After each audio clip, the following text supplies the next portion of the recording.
I am on a বাস কিন্তু I am in কার কেন? কোনো যাওয়ানের উপর বসা বোঝালে অন বসে। I am on A cycle, I am on bike, I am on A horse. এগুলোর ক্ষেত্রে আমরা অন বসাবো, কারণ এগুলোর উপরে আমরা বসতে পারি কিন্তু হাঁটা চলা করতে পারি না, সেক্ষেত্রে আমরা অন বসাবো।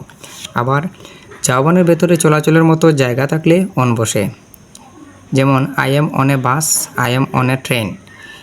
বাস কিংবা ট্রেন এগুলোর মধ্যে আমরা বসতে পারি এবং হাঁটাচলা করতে পারি, সেক্ষেত্রে আমরা অন বসাবো।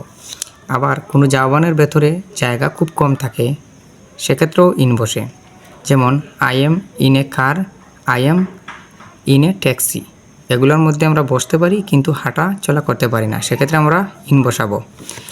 এবার আপনারা বলুন হেলিকপ্টারের আগে কি বসবে? Thank you for watching my video.